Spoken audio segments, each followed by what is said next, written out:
This is a dinner that we have every year to honor the intellectual interests and policy interests of our founder, Jack Ruina. So we call this the Ruina Nuclear Age Dinner Series. Jack endowed the dinner series. It's one of the things he did shortly after he retired. And as many of you know, he's a professor emeritus of electrical engineering at MIT. I'll say a few words about Jack now, and before we'll talk about Bob after. Jack was an undergraduate at City College of New York, which is a place that's known as in those days as a immense producer of intellectual talent. He did his graduate work at the Polytechnic Institute of Brooklyn and earned his master's in electrical engineering and his doctorate in electrical engineering there. He was granted the Outstanding Alumnus Award from both colleges. He taught at Brown University and the University of Illinois. At the latter, he headed the radar division of the Control System Laboratory. While on leave from University of Illinois, he served in several senior positions in the Department of Defense, the last being the director of the Advanced Research Projects Agency. And he was at one time honored with a Fleming Award for being one of the 10 outstanding young men in government back in the day in 1962 when I was 10 years old, and eagerly paying attention to all this sort of thing. Jack served on many government committees, including a presidential appointment to the General Advisory Committee in 1969 to 1977. He acted as a senior consultant to the White House Office of Science and Technology Policy from 1977 to 1980. And he also held the post of president of the Institute for Defense Analysis. At MIT, he held the position of vice president for special laboratories and was secretary of the MIT faculty. He remains an honorary member of the board of trustees for the MITRE Corporation.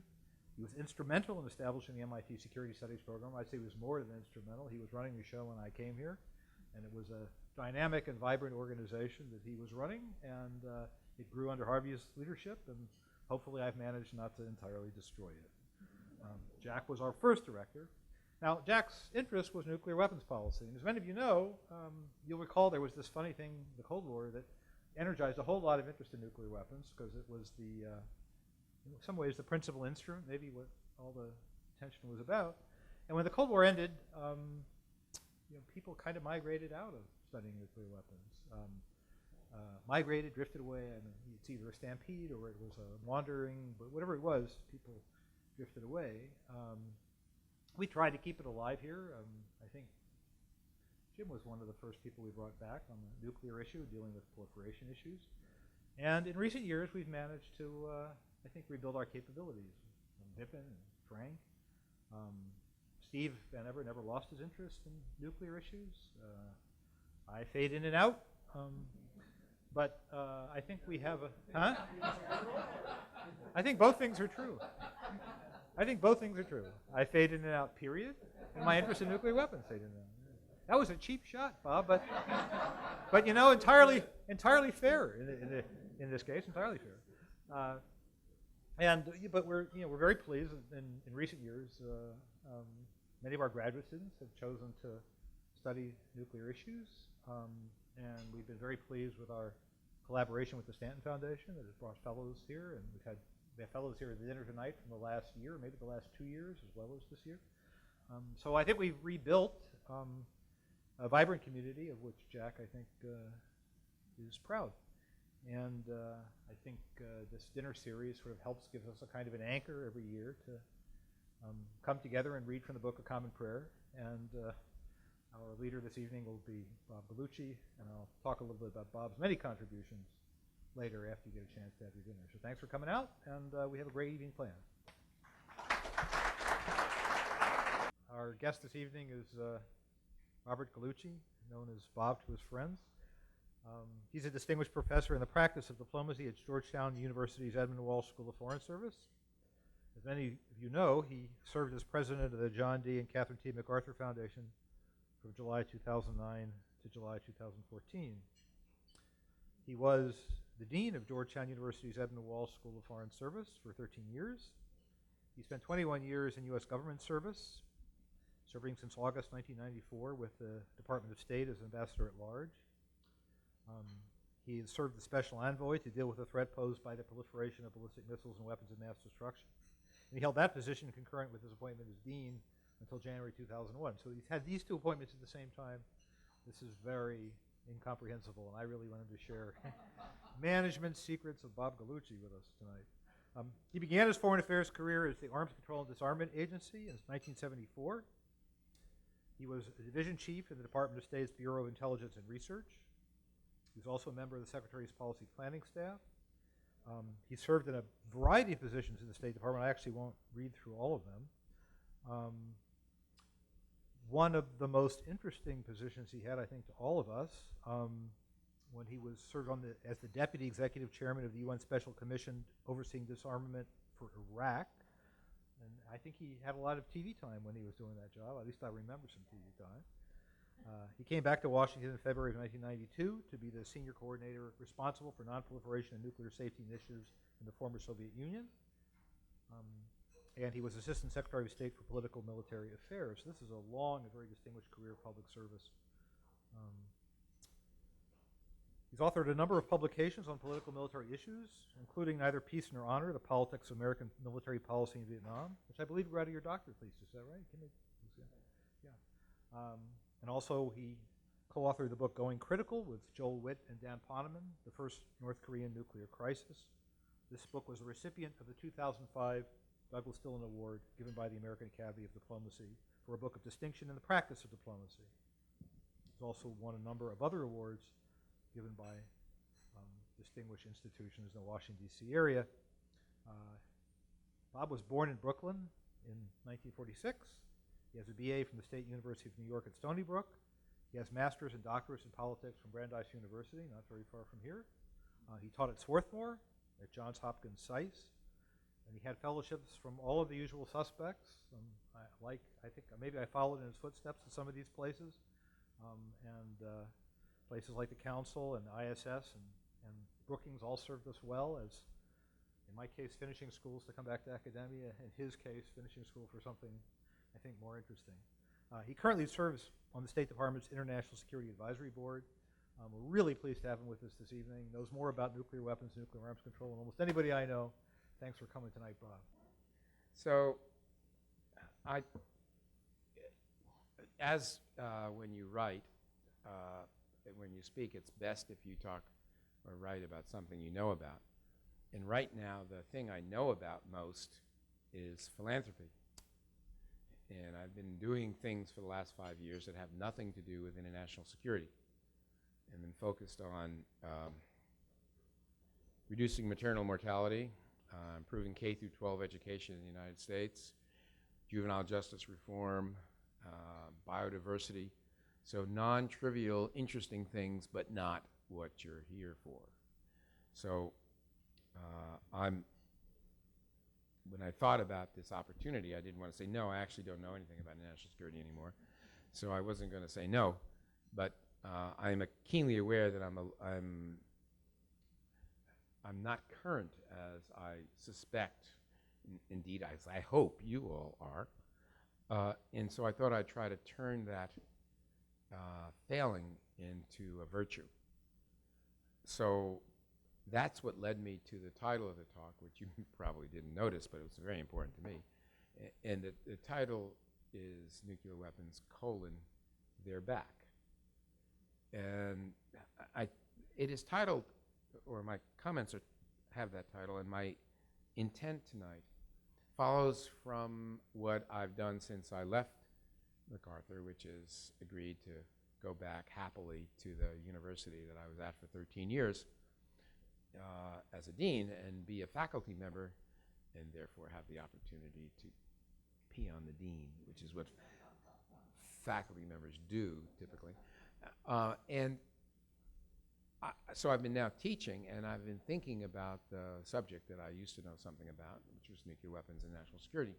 And I was struck by the new salience of nuclear weapons. So that's what I want to talk to you about tonight. And how I propose to do this, if I don't intend to insult anybody here by lowballing this.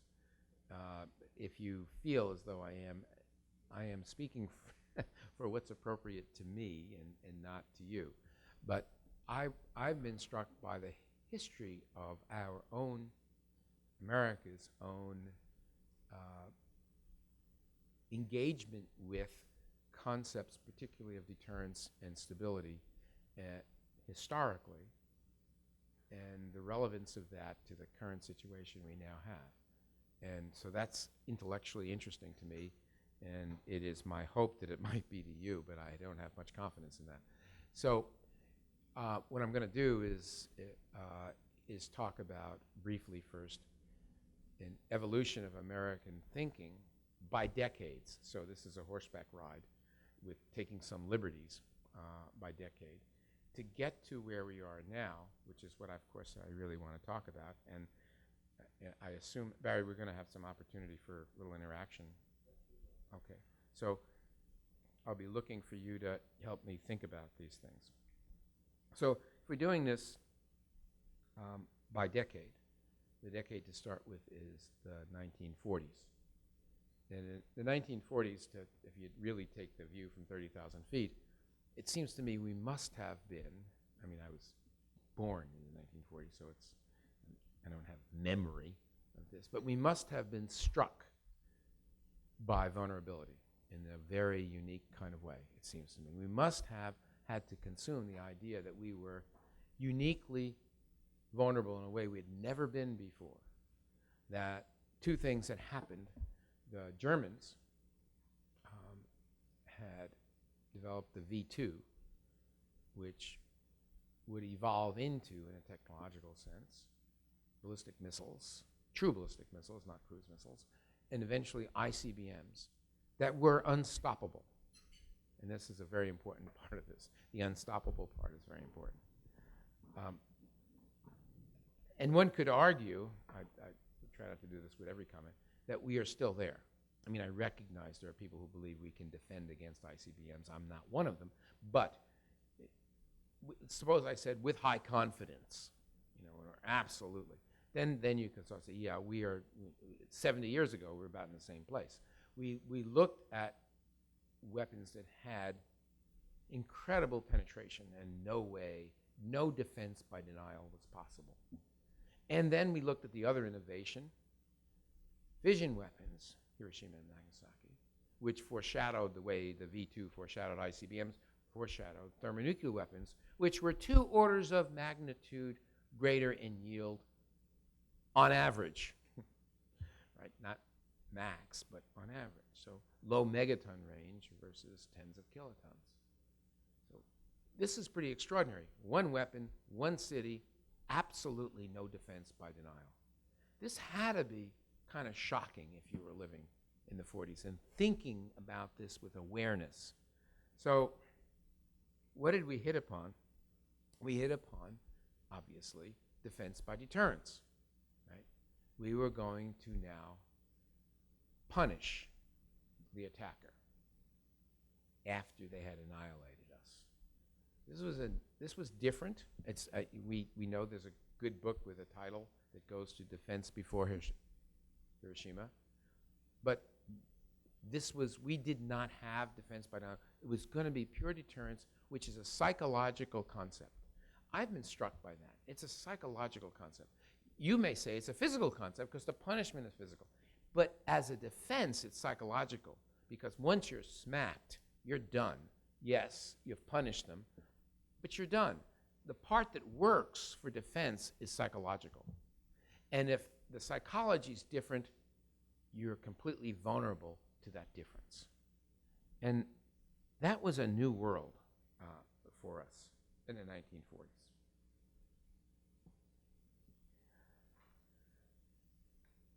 Another decade, the 50s. What do we all know about the 50s now that we have this world?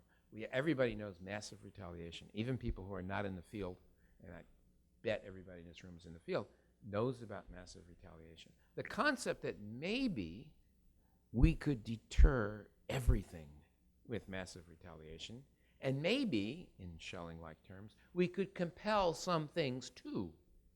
This was, I think, an initial hope, as best I can tell. We pretty soon figured out that we could not deter everything, and that we may be able to deter an attack on the homeland, our homeland. And we could probably compel absolutely nothing with the threat of massive retaliation. With that as a posture, something else we hope to do in the deterrence world, extend deterrence to allies, seemed to be a hope without justification. And we had a bunch of allies.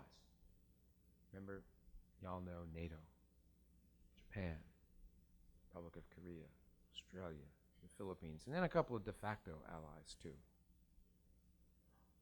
What was going to be credible? I mean, credible is an important word for the two words I want to focus on tonight, deterrence and stability. Credible is a very important word. And to get credible deterrence that could be extended, we had the idea, not uniquely his, but certainly popularized by Henry Kissinger, of tactical nuclear weapons, which would bridge from our conventional weapons to those strategic nuclear weapons that made up the force that we were advertising as massive retaliation. We discovered a couple of things, other things in the 50s. One, that our allies were unhappy. They were first unhappy because they indeed thought that massive retaliation was perhaps not credible. Pittsburgh for Paris. That's just for alliteration. I'm not talking, I need infringement. Not plausible. Not plausible. So the tactical nuclear weapons might help there. So, of course, there's tactical nuclear weapons. And we thought maybe that would make the Europeans happy. And then we learned something that is an enduring lesson which we should hold on to even today, and that is that your allies are never happy, right? They immediately figured out that we no longer planned to trade Pittsburgh for Paris. We now planned to just destroy Paris. What tactical nuclear weapons meant is that we would indeed fight in Europe, but nowhere else. This actually did not make them happy either. My point, nothing makes allies happy. The third thing here to note is that we were coping with the concept of stability, even as we coped with the concept of deterrence. And initially, the world seemed quite stable in a way that some analysts still think the world is stable, that the nuclear weapons posit the prospect of they strike us, we strike them. Interestingly, and I don't mean everybody, but I want some liberties here. Interestingly, lots of folks were taken by the metaphor of the scorpions in the bottle. They sting us, we sting them, therefore they don't sting us in the first place. Get it? All right. And then as we moved along, we're treated to the concept of deterrence not being that stable, that it depending on ability to sting after your stinger was stung. It required Wohlstetter, the popularizer, in a way in which I'm using Kissinger, to talk about the delicate balance of terror and the need to have a survivable second strike. Otherwise, this is a very sensitive, delicate balance. So as we're moving along through the 50s and we're integrating this into our thinking, of course, this little basketball-sized thingy, Sputnik, orbits around the world, and some of us go, isn't that neat? It's a satellite. And others go, that's not so neat, that's a warhead. And it's not good. And we then have concepts of a missile gap, and we run in to the next decade, which we're already up to. So those people who are timing this, we're already into the 60s. Relax, we're moving along quite quickly here. So we get to the 60s, and we're coping with this realization that we've come through the 50s. And what I want you to do here, why am I doing this? Try to remember this when we talk about South Asia, okay, which we will a little bit. This is all relevant. So in the 60s, McNamara comes in and, is very sensitive to what we learned in the 50s and that there's always a tagline, and if there was massive retaliation in the 50s, in the 60s, clearly it was flexible response, which is, I've concluded after years of looking at this, a flexible concept. I mean, it means lots of different things to different people. It meant one thing to McNamara and something quite different, apparently, to the people who designed the SIOP, the Single Integrated Optional Plan, who didn't really incorporate flexibility into the SIOP in the first instance. In fact, not for another decade or so would that flexibility get there. But McNamara was talking about an interesting concept, which was to be able to strike, this was a humanitarian concept, to strike the enemy's forces, counterforce, as you all know it, and we needed that capability. Thus was born, I would submit to you, the unending acquisition of nuclear weapons capability, of which there can be no bound. Because once you get into the counterforce world and away from the immoral world of causing 50 million innocent civilians to die as a counter-city retaliation, then you're in the world in which you're never satisfied, because you're in the world of war fighting and war termination and all that. And we would be, indeed, for the next 30 years. So in the 60s, we discovered counterforce, second strike, and at some point somebody slammed their palm into their forehead and recognized that meant if you have counterforce second strike, you probably have counterforce first strike. And indeed true, and indeed something for the Russians to worry a great deal about, then known as the Soviets. So we were moving into this counterforce world. The second thing we were moving into was ballistic missile defense, called the ABM. Now, we had different, what we now call architectures, if those of you remember this in the 60s. And we also had different rationales for the different architectures. And we first had Sentinel, and that evolved into Safeguard. But the actual architectures were quite similar, if not identical. There was, in order to knock down, okay, the image is that the Soviets are sending all these missiles over the polar ice cap, attacking the United States of America. We are sending our ABMs out to intercept these missiles. Spartan missiles go out exoatmospherically, detonate 5 megaton warheads per missile out there. If any of those warheads would dare get through this, we'd send up Sprint with kiloton-sized warheads, detonating the radiation, killing those warheads. This looked like, on paper, looked pretty cool. The Canadians were less thrilled than we were. But as it turned out, we had a hard time, though, explaining how this was really going to work against a Soviet onslaught. So we decided it wasn't for the Soviets, it was for the Chinese, or maybe mistakes.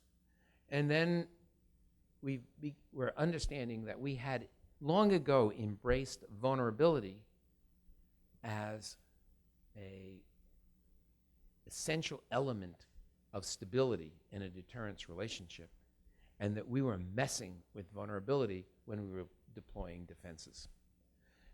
This leads us to the ABM treaty in the next decade, in the 70s, and we limit what we can deploy, interestingly. And the Soviets decide with their one site to defend Moscow. What did we decide to defend?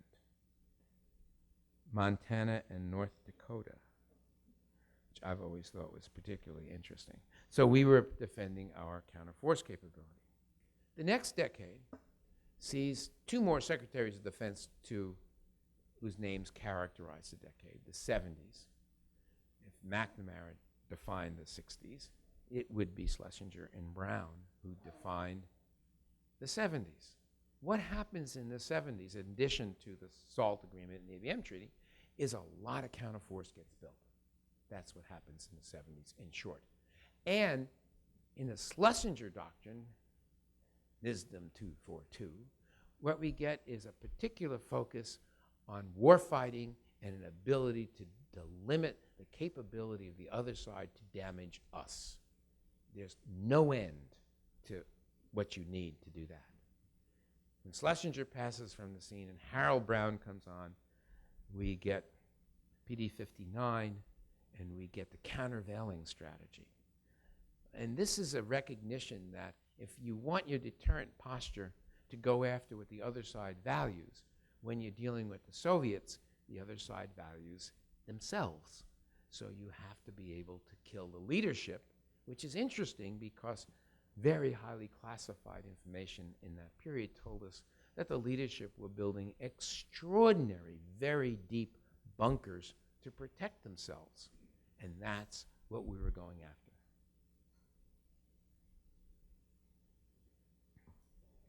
The 70s.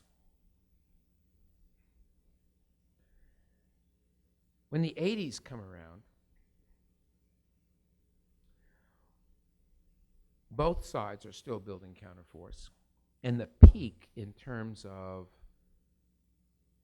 well, however you measure it, delivery vehicles, throw weight, numbers of warheads, we're meeting the peak years around 83 and 84 for nuclear weapons, roughly. About 30,000 for each side.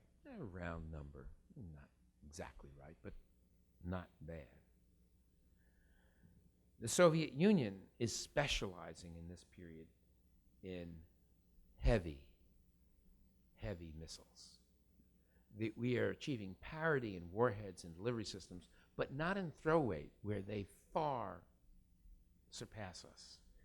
These SS-18s, huge throw weight capability, enormous fractionation in the MIRVs, unbelievable. And we are watching this at the same time that the President of the United States, who's, let me remind you, was Ronald Reagan, is smitten with the defense bug again. It's come back from the 60s, and he now working with the concept that there may be new physical principles, a phrase I've always enjoyed, on which to base defense, and he is taken by this. And what he does is he goes eventually to Reykjavik and absolutely scares the crap out of his staff by coming very close to negotiating serious reductions with Gorbachev until they get to the critical moment when he says, of course, we'll be deploying our defense. And Gorbachev says, of course, you can't deploy your defense. And Reagan insists. I don't know if you've read this. It's wonderful. There's a book out by Ken Edelman on this now. It's really wonderful about Reykjavik. And Reagan appears, if you can believe him, I don't know whether you should, unable to understand what could possibly be wrong with defense. Gorby, it's defense. Doesn't hurt you. He's saying you're denying our capability to retaliate should you, and Reagan's already, what? So it's not getting any of this. And the deal, all the reductions at that moment fall apart. But President Reagan is taken with defense. So in this period, your image for this decade is enormous buildup by the Soviets and not so much by us. As a matter of fact, a guy who some of you in this room I know must know, Al Carnicel, who's one of my favorite human beings on the planet, at the time characterized this period as one in which the Soviets deployed ever larger ICBMs and the United States deployed ever more colorful view graphs of Star Wars. We come to the 90s. And the 90s is a strange period, stranger than the others in a way. Of course, the Soviet Union has now disappeared. I'm not now saying post hoc ergo propter hoc. I don't know why the Soviet Union disappeared. You probably do. I don't want to attribute it to the brilliance of our view graph deployments, but whatever. We come into the 90s, and the first thing we have is a very serious arms control agreement. It's important for numbers. It's also important for shaping the character of the competition. But most important in the 90s, you should think of in this context as one in which the international system appears to have changed. The structure of the system, the distribution of power appears to be changed. And equally interesting, the measure of power seems to have shifted from military force to economic power. This is the proposition, anyway, that we are treated to, the dominance of economic measures. Indeed, a collection of phenomenon, which we now call globalization, is observed by a number of people, famously Tom Friedman, just as famously maybe Jessica Tuckman-Matthews, saying that the world really has changed. Yes, in the 90s, it is true we had the first Gulf War, and Iraq, in a very traditional way, invaded a neighbor, but this was all to show you that, yes, regional politics can be nasty, but generally speaking, force is not the measure. Military force is no longer the measure of power in the international system. Interesting. Also interesting is that nuclear weapons are disappearing from the scene as having a profile in terms of power. NATO is not confronted by the Warsaw Pact. NATO has incorporated the Warsaw Pact. Russia has become a partner. China is rising, as we say in California, for sure, but nuclear weapons are at most, or at best from the Chinese perspective, a minimum deterrent. In fact, between you and me, they weren't a minimum deterrent. So the Chinese there, but not significant in nuclear weapons terms. When we move into the 2000s, the first decade of the 21st century, the first thing that happens on our horizon is 9/11. So force is still relevant. And U.S. force is still relevant. But U.S. force is now measured in terms of its conventional power. Force projection by the United States of America is uniquely capable in terms of its precision and its lethality. If it's going to be improved, and it was over the last decade, it's going to be improved mostly in terms of the speed with which it can be deployed. That gives us prompt global strike. But we have demonstrated to the rest of the world that we can strike anywhere, anytime. And all we're going to be doing that decade, by the way, and the next decade, is being more effective in the speed with which we can do that. We develop a doctrine, we call it of preemptive war, but it's actually not. It's a doctrine of preventive war to go along with this awesome conventional capability. We rediscover the ballistic missile threat and begin to develop a multi-tiered ballistic missile defense, one that's global for the nation, one that's theater-wide, regionally, for allies, and one that's tactical for our forces, and we are still developing it today. But not, I'm pointing out to you now, not really nuclear weapons. Reductions through the first decade of the 20th century continue apace. Yes, de jure, they're done under SORT, the arms control treaty of sorts that was negotiated under the Bush administration, but it's really unilateral reductions that are extraordinary. We end up by the mid to late first decade of the 21st century with roughly a tenth the size of our strategic arsenal. We're down in the 2,000 to 3,000 warheads, vice the 20,000 to 30,000. Absolutely extraordinary reduction. At the same time, we are treated, as we were in previous times, to people with high profile saying important things about nuclear weapons. Henry Kissinger, McNamara, etc. And this time, it is the four horsemen, or strange bedfellows. I'm not sure which of these metaphors I like. But Kissinger, Schultz, Perry, and Nunn come out for global zero. And they insist, this is not rhetorical, they actually mean it. They want zero nuclear weapons.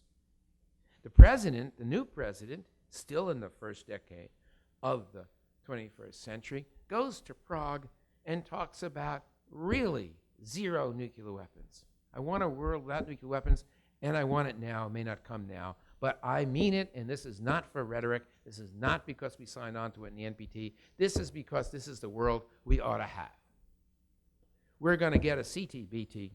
We're going to get a Comprehensive Test Ban Treaty. We're going to get an FMCT, Fissile Material Cutoff Treaty. We're going to get an international fuel bank so nobody will be developing enrichment as an excuse to fuel their light water reactors. And by the end of the decade in 2010, we have a new START treaty with a new number, 1,550 deployed warheads, as you define deployed. So we have gone all the way to disparaging nuclear weapons. So if we wrote them up, we wrote them down. That brings us to this decade. We are almost halfway through this decade, and for me personally, the most significant thing that's happened in this decade is that I have returned to Georgetown. That may not be for you, but it is for me. What do we have if we look at this decade vis-a-vis nuclear weapons? Well, we have North Korea. Many of you didn't notice that last week was the 20th anniversary of the agreed framework negotiated with North Korea. And in that framework, we thought we had dispensed with North Korea's nuclear weapons program. As it turns out, we had not. The agreed framework is now gone, and so is a substantial plutonium arsenal that the North Koreans, in theory, would have had the agreed framework not been so brilliantly negotiated. However, we find North Korea not with so much plutonium, only this little 5-megawatt reactor, but it now, as you all know, well, many of you at least anyway, have a gas centrifuge program. They are producing, we presume, highly enriched uranium. Sig Hecker says it's impressive, so it must be. We believe that they are mating these warheads, which they believe they are building, to extended range ballistic missiles, maybe intercontinental ballistic missiles, that can reach CONUS, as we call the United States of America, probably with a CEP about the size of Ohio, but still reaching the United States of America, and a country which finds it useful to export a plutonium production reactor to Syria. Can you all say that after me? Because I find some audiences don't get this. A plutonium production reactor to Syria. What don't you get about that? I mean, this is really bad. I don't know if you must get that. Okay.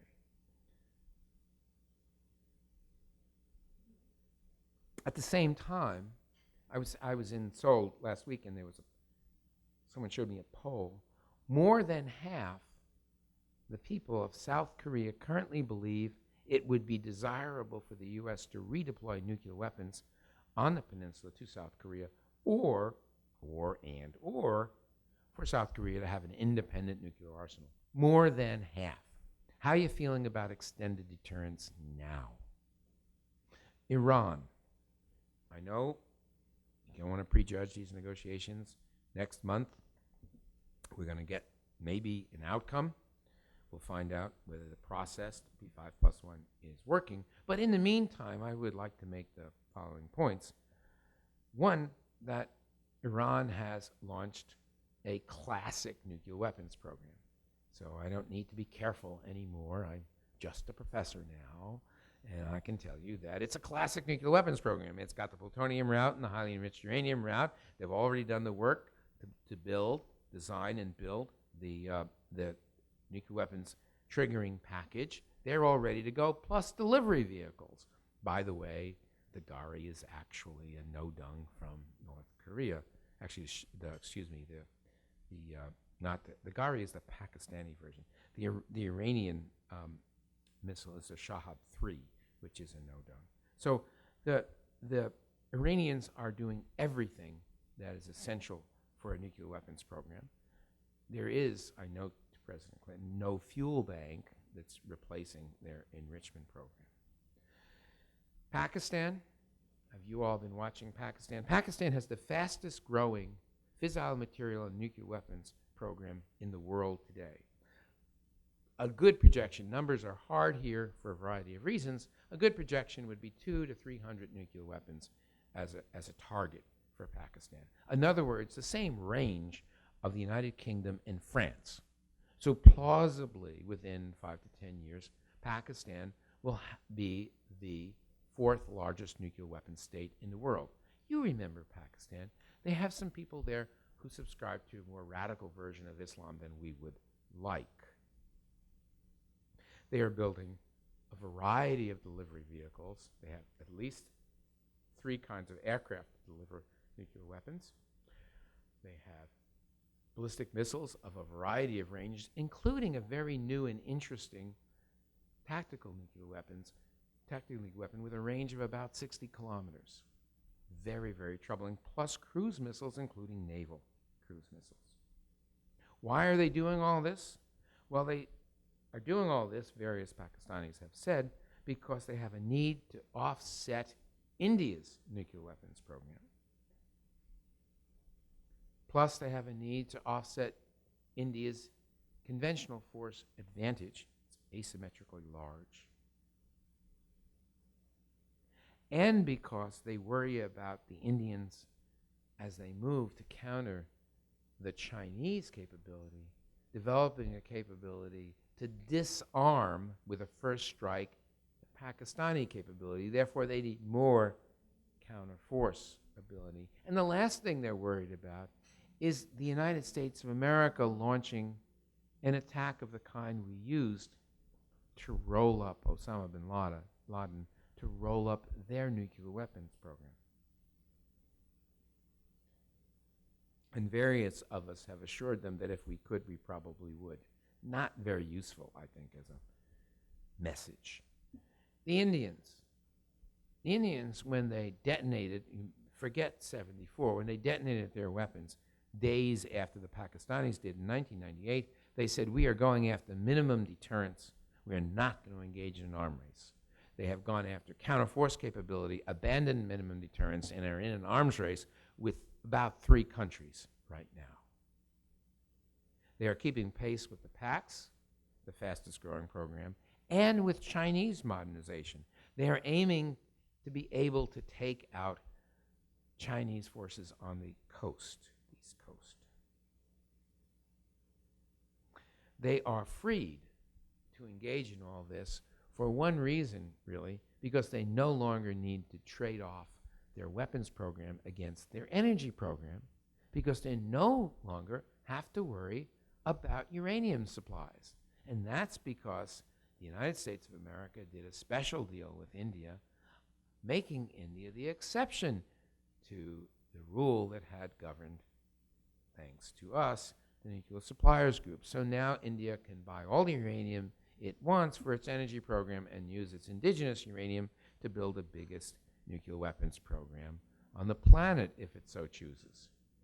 I am tempted to say that was a massively stupid idea on our part to have made that deal with India, but so many of my friends were involved in it. I find massively stupid to be an unacceptable phrase, and so I am going to simply say I think it was ill-considered. That brings us to China, and China's nuclear weapons modernization has been extraordinary, particularly in the last 5 to 8 years. They are aiming to offset not only India and Russian deployments on the eastern border, but they're also aiming to counter American ballistic missile deployments in the Pacific and our new enthusiasm for our prompt global strike. We are driving their nuclear weapons program as they try to achieve a clear second strike capability through perhaps MIRV, certainly mobility. Then, we're coming to the pièce de résistance here, we have Russia. Russia, for the last 15 years, has been fine-tuning a policy and I'll call it policy in quotes, of first use, first strike with a nuclear weapon in order to de-escalate a conventional conflict. Is there anything about that sentence that you didn't get? So what the Russians have been doing, and they've been exercising this, what the Russians have been doing is been worrying about those two things again, our ballistic missile defense, our multi-layered defense, and our prompt global strike capability, and what they regard as an asymmetric disadvantage they have vis-a-vis us in conventional forces generally, and have said different things at different times over the last 15 years. But generally speaking, if they cannot defend Russian territory or Russian forces, that they may move to a first strike with nuclear weapons against targets that may be anywhere on the planet, including the continental United States, as a means to de-escalate the crisis. Did you get that? Good.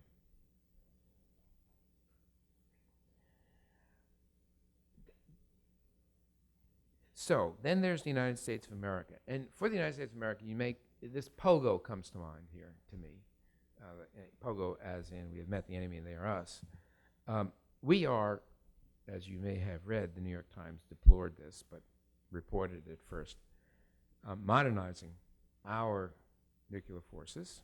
And there may be good reasons for this, but the modernization includes a Minuteman III, it includes the Trident II SLBMs, and includes, at least right now, a whole new submarine to replace the Trident Ohio class. It includes upgrades in both the B-2 and the ageless B-52. It includes refurbishing of our warheads and the modernization of the warhead manufacturing production complex. We need to do all this, of course, because of all of what I said before about what everybody else is doing. And we need to extend deterrence and assure our allies that we are there for them. In this, you will note also there is no CTBT in America's future. There is no FMCT in anybody's future. There are no more, I would submit to you, plausible unilateral reductions in strategic forces in our future. That nuclear weapons, remember the title, are back. They're back for big powers. They're back for emerging powers. Theories of deterrence are back. Concerns about ballistic missile defense and the fact that it cuts both ways dramatically are back. Concerns about vulnerability and preserving vulnerability are back. Our allies are worried again, or still, as they were. And I submit to you that you all, we all, should care that nuclear weapons are back. That there's always the accident that can happen when you have this many nuclear weapons in that many states. There's the unauthorized launch. There's the miscalculation leading to an authorized launch. There's nuclear terrorism with all these weapons in all these places. And by the way, I have not gone into my rant about the fuel cycle choices that not only are being made in places like Korea, if they can, but are being made in a place like China. And if China decides to build as many reactors as they say they will, and to engage in thermal recycle, then the quantity of plutonium that will be in circulation will be truly awesome. And if we are going to be concerned about the long pole in the tent and nuclear terrorism, you should be concerned about that choice. This is a very new, this is a very rich environment that we're moving into, and I'm very glad that I've been able to talk about this at this university where we have the best that we have in the country to think about it. Thank you all very much.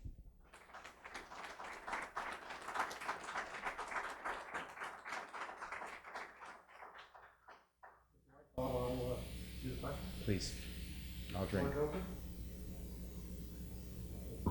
got Marvin and Aaron, so Aaron first, if y'all put it over. Let's see. What is the driving force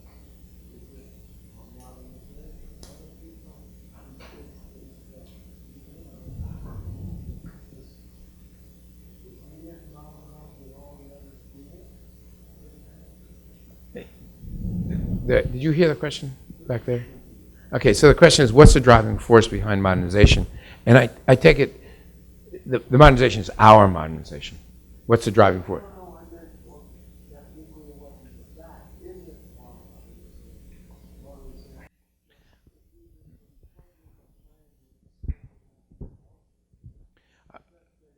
Okay, I do not think that U.S. forced modernization drives regional politics. I think regional politics drives regional politics and regional force deployments.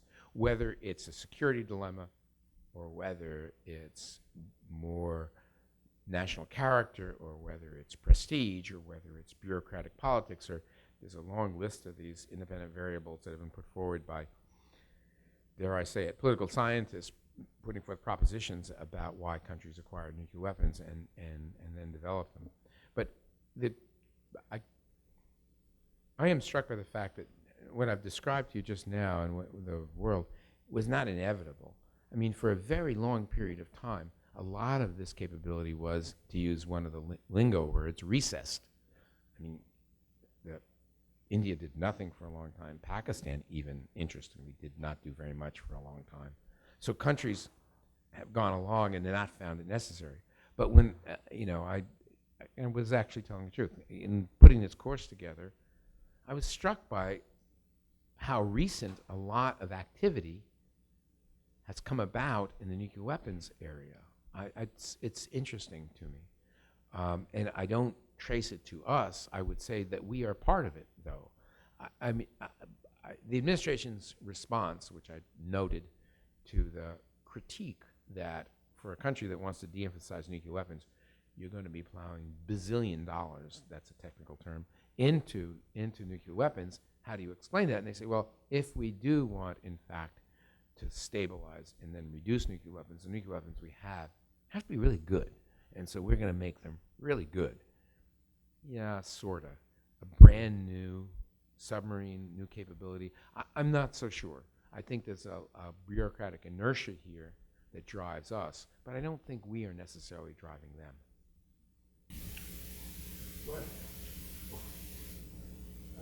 I have an anecdote and a question.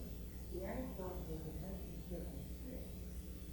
I was asked to give a lecture at MIT on the possibility of using lasers to separate two children from ordinary hydrogen with the aim of producing cheaper, heavy water. And heavy water was an essential component of something called the can-use reactor, which the Canadians and Indians had developed. Anyway, I gave this talk, and someone came up to me afterwards and said rather darkly, your work has proliferation implications. I didn't know what he was talking about, and I nodded gravely. And he said, It's always good. go over to Harvard and talk to Al Coniston about it. So I did it through Western Harvard, and Al Coniston brought me in. He was I think it's called a program for science. What? On Divinity Avenue. Gave me a brilliant overview of the nuclear fuel cycle. Well, I hadn't done on that, but the possibility that nuclear power might lead to nuclear weapons. So there was a whole overview technical and political. And at the end, I was somehow nervous that I said, Al, you haven't mentioned India. And that was motivated by the fact that 4 years previously, I had been on sabbatical leave at Television University of Michigan, where several of my colleagues in the physics department were consulted at a place called Ruina. And so I learned something about what was going on there. And I said to Al, again, what about Israel? And he looked at me and he said, the Israeli nuclear program is truly dead. And I was relieved.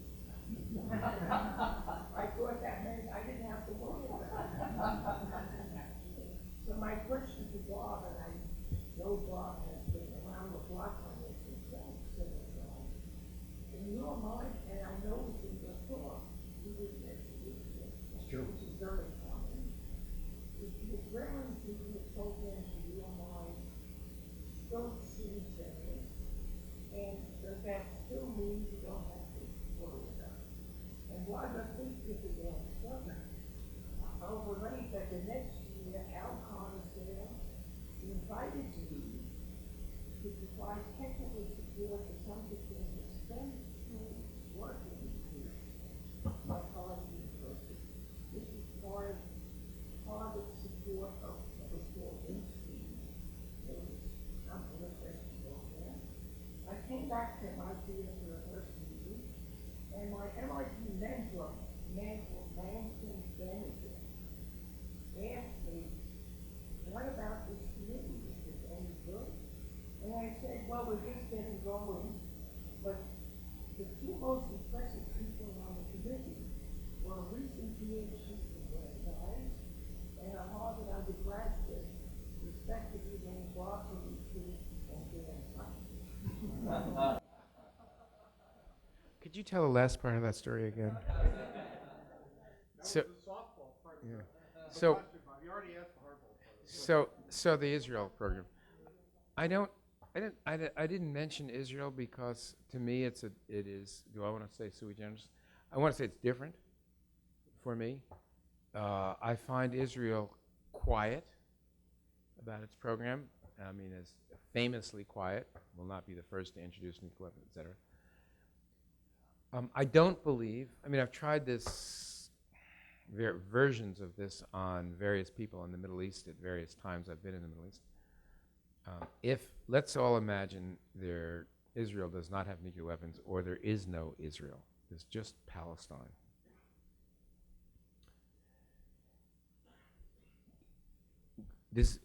Would that affect what Iran is doing right now? I won't make it rhetorical. If I ask myself that, no, I don't think the Iranian program has anything to do with Israel, myself. I don't think it provokes another nuclear weapons program. I do believe that if I were looking at the ability of countries to control their own nuclear weapons and their fissile material, I would put Israel very high on the list, ahead of us, because they have relatively less, and they are very careful. So, to me, the Israeli program is a political issue that if you work the issue of nonproliferation, as I have for decades, you need to deal with continually when you're in the Middle East. And I've always found that at least telling my version of the truth was the best way to go. And I don't regard the Israeli program as that kind of a problem. Do I think if we were complicitous in that program we should have been? No. I don't believe the United States of America should help other countries to acquire nuclear weapons. If you ask, once they have nuclear weapons, should we help them secure them? Then I would say the question is not to be asked of Israel, the question is to be asked of Pakistan, where that question has been dealt with, perhaps not successfully, but at least repeatedly within the U.S. government. So I don't know what to say about the Israeli program. Does it make sense to me in terms of security? Yes, as I understand, working really from the book on the subject, that the Israelis were not worried about so much a conventional threat from the Arabs, and they believed that we had done what we committed to do, which was preserving their phrases qualitative edge, but there was nothing they could do about the then Soviets other than create a deterrent. And if you look at the arc of the Jericho missile, you'll notice that it bisects Moscow, which is not an accident. So I don't know what more to say. I do see it as a different sort of problem, but we are not in the situation of trying to do what we did with India with Israel, and I think that's a good thing. Larry, this speaks to the sort of assessment you made about the Israeli threat and also the broader nuclear terrorism. Let's say you're sort of a sick puppy and you wanted to make a morbid bet. If a nuclear device were to go off in a U.S. city, and the bookie only gave you certain options, Russia, Pakistan, North Korea, in the field, everyone else, where would you place your bet? Yeah, I'm in the sick puppy world, this is clear. So I have thought that I've thought that it more likely that we would confront an IND than we would a nuclear weapon that was either in unauthorized use or in some way stolen without PALs or other inhibitions. So I thought the long pole in the tent for the terrorism scenario was fissile material,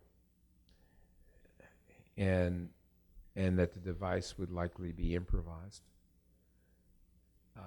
I don't want to exclude, since a lot of folks are building nuclear weapons, that either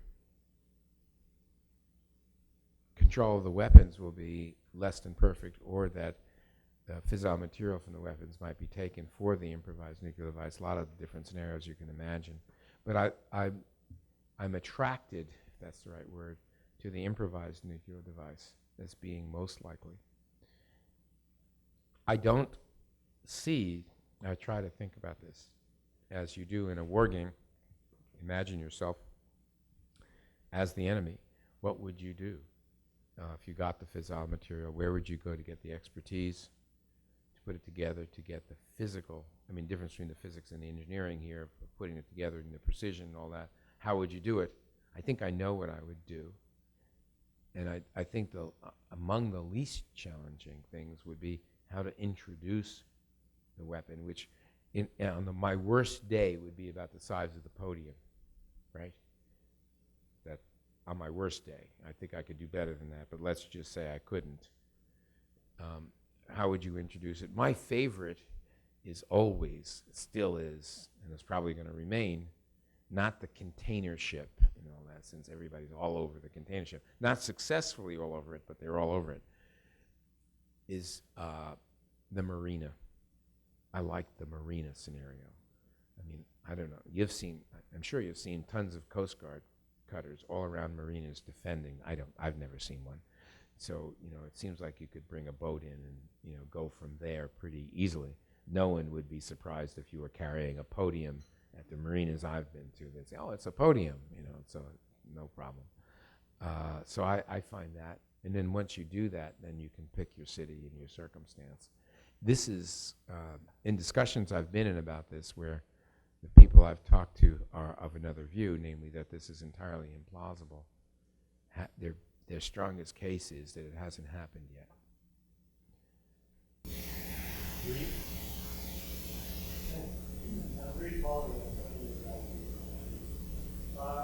I was wondering, where you see from your experience in opening a Gallucci about how important the sudden threat of those enforcement is it important that the threat be enforced quickly? Is it important that it be credible? Is it worth the job of making sudden threats? The second is very unrelated, and I think in the next one, about here, but the relationship between foundations and the actual foundations know that people run through that and training and stuff, and this relationship between university and foundation is actually stronger, and it's all good. Foundations are encouraging us to be more policy relevant, great thing. Is there something that goes along with the relationship that underlines the power of something? Have you ever seen professors shaping their work with what a foundation wants to do rather than what it's done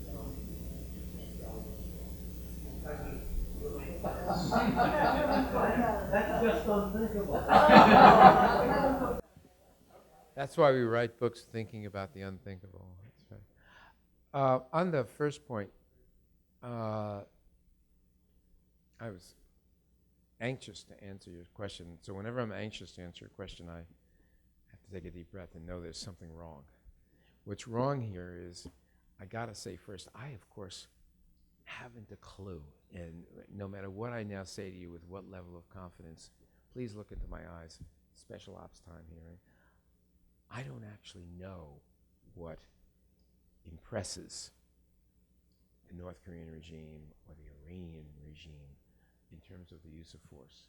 I have some data points. I have anecdotes that pass for evidence on a bad day. So the North Korean negotiator said to me at one point in negotiations, and I used to know when, but I think I was making it up. I can't remember exactly when this happened, but Kang Suk-ju said, "We watched what you did in Desert Storm." I can't tell you how off the norm this was from my discussions with Kang Suk-ju, which this is on a sidebar of conversations over their nuclear program, what we would do, blah, blah, blah, blah.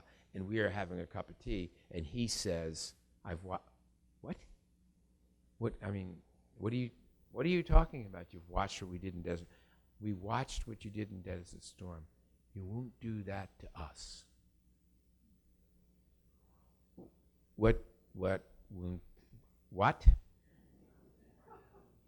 And he said, we watched you build your forces. And remember, we built 500,000 men and women before we launched. Right? It took 6 months to do that. We did it slowly, deliberately, and then we had our debate in the Senate, and then we invaded them. They watched that. I don't know that they have our war plan for, we have a war plan for North Korea, right? So I don't know that they have our war plan, but they know a couple of things. We got to flow in a lot of forces. We got a lot of non-combatant emergency operations. We got a lot of people to move out.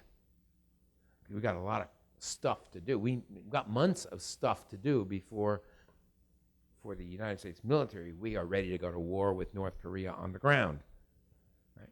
And what he was saying was very simple. We're not gonna sit around and watch you do that. We're gonna stop you from doing it right at the very beginning. That's interesting. I don't know what you draw from that. I thought, okay, you're for some reason you've decided to tell me that you're thinking in terms of the way we accomplished regime change, or we didn't at that in the first instance, but we could have if we wished to. Right? They were saying, we're not going to let you get away with that. You're not going to do this on the cheap with us. You're not going to do this on your terms. So I'm thinking, what I was thinking was, you're thinking about this. You care a lot about what we do. So that at some point later on, and this was probably a year later, when we decided to do a few things that we were going to do anyway, but a little more quickly. So we were going to switch out Cobras and bring in Apaches. We were going to put in some counter-battery radar so that we could fire artillery against their positions along the DMZ and fire for effect with the first round, because we'd be following their parabola in with our round back. That's what counter-battery radar allows you to do. And we would be something like even Bradley fighting vehicles. We just were doing stuff because we had gotten the impression, and I'm making this softer than it really was, that they were watching everything we were doing with respect to our capability to fight on the peninsula. I believe they're very sensitive to that, and that their nuclear weapons program has something to do, I'm trying to be reserved about this or conservative, something to do with their fear of our capability to do what I said before, to project force with exquisite precision and unbelievable and unmatched lethality. And that's not what they want to do. So I think it's incredibly important. I don't think we should squander this asset we have, but I think it's an incredibly important asset, and in the right context, we shouldn't ever be bluffing. I mean, in either direction. I mean, it's a kind of bluff. If you plan on using force and don't tell the other side and signal that, that's a shame, right? If you could have gotten something for that. Instead, you have to use the force. On the other hand, you shouldn't be drawing red lines if all you mean by that is, if you cross that red line, I'm going to go to the Congress. That's not what people understand by a red line. So you got to be careful. I hope that is enough stuff in the air that it'll pass for an answer. Now, the other question, I think foundations talking to universities is a great idea. You may or may not know that for us at MacArthur, I could tell you how this happened, but it's not terribly important. We ended up at MacArthur wanting to talk to other foundations and universities particularly about the bridging the gap, as it's sometimes called, between the scholarly community, academia, and the policy community. Not so that we'd kill theory, not so but so that I think in the worst case for me is the fear that very, very, very, very, very talented undergraduates and graduate students who want very much for their work to have an impact on policy not be disadvantaged by that desire so that they can't succeed in academia. In other words, I want a more tolerant academia. I'm filled with tolerance for theory, even for methodologically inventive theory. It's fine with me. What I'm concerned about is putting outside the realm of legitimate scholarship work that has policy relevance because it has policy relevance. That really irks me because we have a very complicated world, very nasty things going on, and the very best minds in the courses I have taught over years, 13 at Georgetown, a lot of students who want to go in, go figure. They want to go teach at a university. And I want them to be able to do that and still contribute to the betterment of mankind.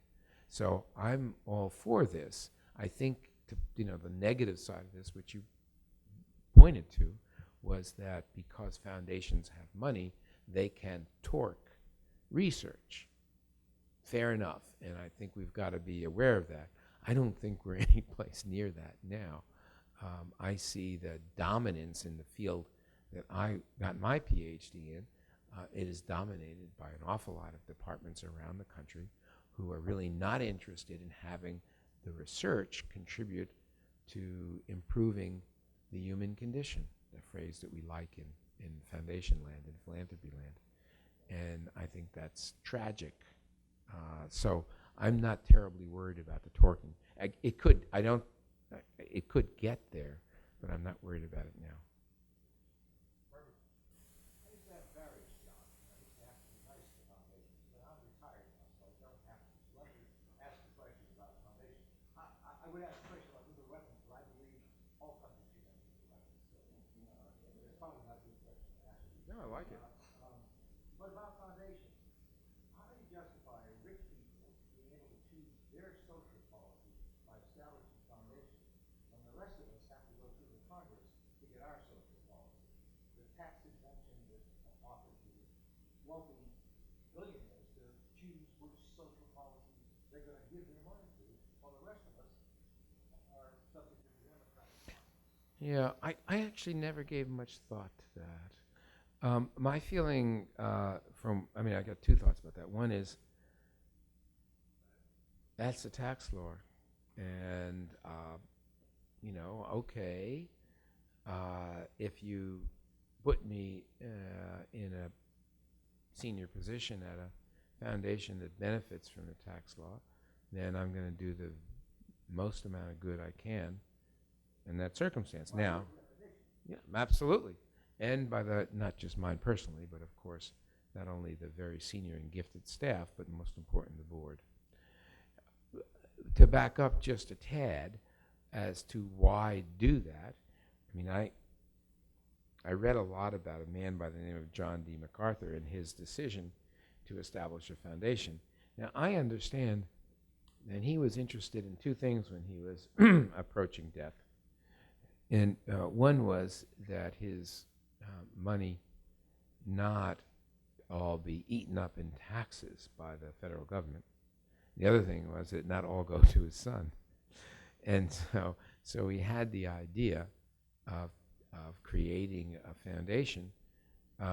He still provided for his son, I would note. But since the tax law said if you did this, and it was for charitable, the donations were for charitable purposes that the foundation engaged in, then, of course, and as long as the standard of, and it became, of course, part of the law, that 5% of essentially the corpus or the net worth was given away each year, then that portion of the foundation's wealth would not be taxed. I mean, it seems to me not an unreasonable thing to do, to allow people who have earned wealth to decide that they would use the wealth for good as they decided. I suppose you could not do that and tax them. I would only, and which really wouldn't bother me a great deal personally. I mean, I'm pretty relaxed about this. The one thing I would like to speak against with enthusiasm and enormous energy is the idea that you should be able to pass on whatever wealth you want to your heirs. I don't believe that's good social policy. So if the choice is between that and establishing a foundation, it's easy for me. If you're saying that it's going to be taxed to hell and let the federal government decide, that's okay with me. I don't plan on establishing any foundations myself. Hi.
I think I have to think about that more, but if I were just winging it, which is what I'm about to do, I think let's control this, right, and say there are no ballistic missiles, and what we have are aircraft. We might have cruise missiles, but cruise missiles, the element that's different is they can be shot down in ways we don't have much confidence we can shoot down, or most of us don't have confidence we can shoot down ballistic missiles. I think that would make an enormous difference if you thought you could mount a true defense against aircraft and cruise missiles as a method of delivery, and then had only that and unconventional delivery systems, such as a terrorist might engage in, then that might reduce vulnerability substantially. Or we flip it, and we imagine we have ballistic missiles, but we don't have nuclear weapons. And so you can only deliver an HE warhead. Well, forgive me, but who gives a shit about an HE warhead? I mean, that's going to be pretty small compared to the bombs that bombers can drop. And so ballistic missiles become a lot less interesting, to me anyway, unless you got a weapon of mass destruction. But if we're talking truly a high explosive warhead, not good. So I think the first part of that is the interesting part. And for me, the vulnerability thing is just so important to the theory of deterrence that the combination of the nuclear weapon and the penetrating ballistic missile is unbeatable to define the current situation. Bob, I'm going to take the prerogative here and ask a question. That characteristic question for me. So, nukes are back.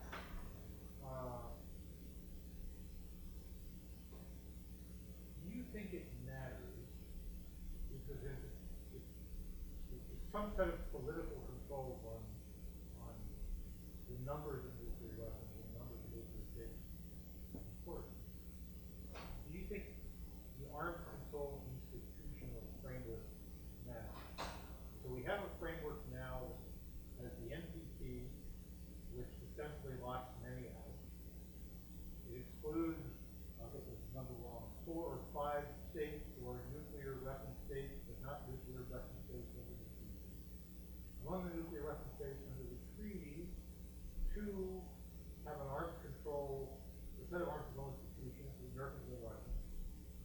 seem long in the tooth and don't really seem like it goes very much farther. And then you've got three countries that are not really in any institution.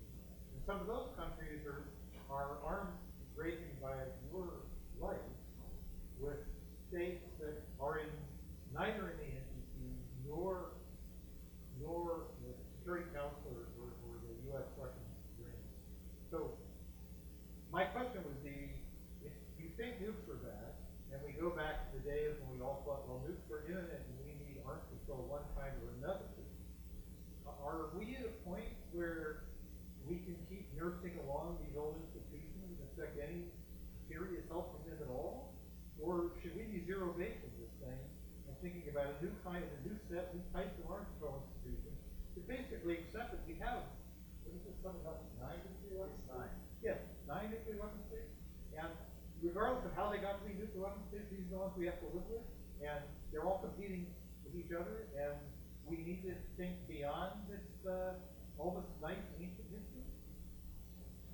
So, Barry, what I'd like people here to do, who are in a way better fixed than people in the government to do, is to do some zero-based budgeting here. You know, let's don't assume that the current landscape of arms control agreements, you know, the NPT, bilateral central systems arms control between us and the Russians is all there is. Or that if we decided the NPT wasn't worth the effort, walk out of it. I mean, I think it's extremely important to look at what the world looks like now and figure out what makes most sense for the objectives. This is a lot of tricky stuff in what I just said, in my view. Are the objectives America's national security policy and our own security? Is it international security? Is there ever a difference between what's good for us and what's good for the international community? I'm prepared to believe sometimes there might be. I would be concerned about trashing anything we've got before you were certain of the unintended consequences of that trashing.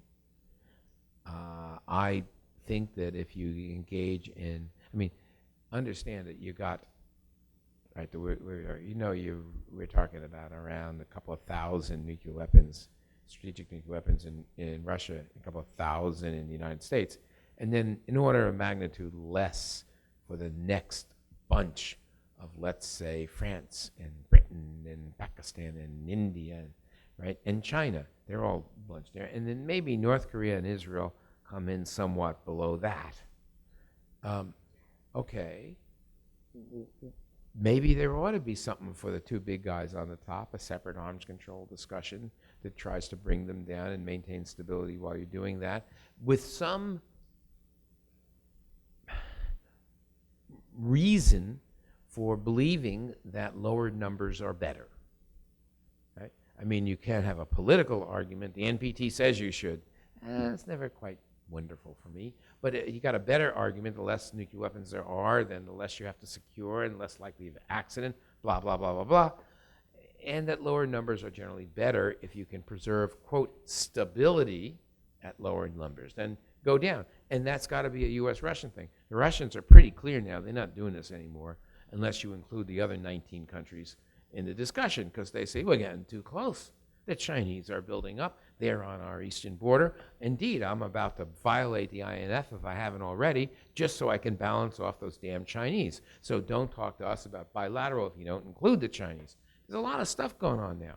I think that if you just want to be an old-fashioned arms controller and say, I love START and New START and I love NPT, I think you're not doing your job. I think you have to do just what you were doing a minute ago and suggesting that the world's changing, it's complicated, and what we ought to be looking for are what arrangements we need that we don't now have. We ought to be careful about what we give up on, but we're looking for stability, safety, security, etc. So I mean, I would say all bets are off right now. Thanks, Bob. So it seems like a lot of your long Excuse me, was that alarmism? Is that, yeah, I just wanted to check. It's not just horizontal proliferation, there's proliferation in certain types of states. So we're worried about Pakistan, we're worried about North Korea, we're worried about Iran. We're also worried about Israel, France, Britain. I would say India, I think it's the fair position in India, outbreak capabilities probably. I bet on the confidence of the India deal, so I don't think India are going to see the kind of capability that you laid out. But so my question is, is it so much nuclear weapons or is it particularly safe? We're about nuclear serious, but is it really worried about a nuclear defense? So, I mean, I don't have any politics to defend here that I can think of right at this moment after 17 glasses of red wine. So I am going to speak plainly to you. I think different states have different characters, present different risks. So I do think, when I was asked, is Israel sui generis? It is different, in my view. Is Japan different from North Korea? Yeah, pretty much. Am I worried about Japan? You bet. I mean, I am worried about Japan in 16 different ways. I don't know about you, but if Fukushima had happened in Pakistan or somewhere in South Asia, I would have gone, yeah, South Asia. It happened in Japan. And I generally have not been a critic of nuclear energy on the basis of safety, not for the reactor per se, because I think we've been squeezing that pretty hard and not so bad. On the Fukushima thing, I mean, it is true, I had no idea they decided to put the spent fuel storage ponds where they did, or a number of other things that we learned at Fukushima. So does Japan worry me now? Yes. It worries me if it, in fact, goes in the direction of thermal recycle, and if they build the breeders, and they go ahead and the new plant comes online, and all that plutonium's there. Am I confident the Japanese will have a lock on it? Absolutely not. All right, so am I worried about Japan? Yeah. Am I worried about Japan deciding to get up one day and be a nuclear weapon state? Not right now, but let me ask you this. If North Korea in 5 years begins to look more like Pakistan, right, current Pakistan, than current North Korea, will you start to think that the Japanese are going to say, God, I'm sure glad we got that American nuclear umbrella there? I begin to think I may start to worry about a world of many nuclear weapon states, and I am not comfortable with a world of many nuclear weapon states. I still believe that the non-proliferation instinct is a good one, and that if we can control that number and keep it as low as possible, we're better off. But your fundamental question was, do I make a distinction between countries? And I would say, I'm not an idiot, so the answer is yes. Countries are different, right? Government officials have to take on a new mantle. The government official has to turn into an instant idiot right in front of you and talk about universal this and universal that. I don't have to do that. I can tell you the truth. So I have a question about U.S. executive deterrence policy. So I just wanted to ask, how successful is U.S. extended deterrence policy in so is the price of extended deterrence that the U.S. pays in terms of then being different than online nuclear weapons, that sort of reason that worthwhile? And if U.S. allies are unhappy, why don't we do that? Yeah, I mean, a U.S. ally is unhappy if they send you a message saying we're unhappy, right? So through years, we had heard from the French and the British and the Germans and others, they were unhappy with the way we proposed to deal with their defense when there was a Soviet Union and Warsaw Pact, which we told them in NATO context we were incapable of dealing with in a conventional way. We said there's an asymmetric force advantage on the other side. By the way, I'm not sure this was true, but thank you.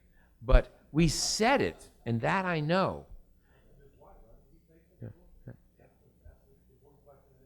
That's right. So, all right, I rest my case. But we did say it. So you get allies unhappy, and I'm not making this up. When the Russians did what they did in Crimea, whatever you want to call it. I would say ate Crimea, so, swallowed Crimea, and then began gumming eastern Ukraine. We were hearing all kinds of things, I swear to God, out of Tokyo and Seoul. I'm going, what?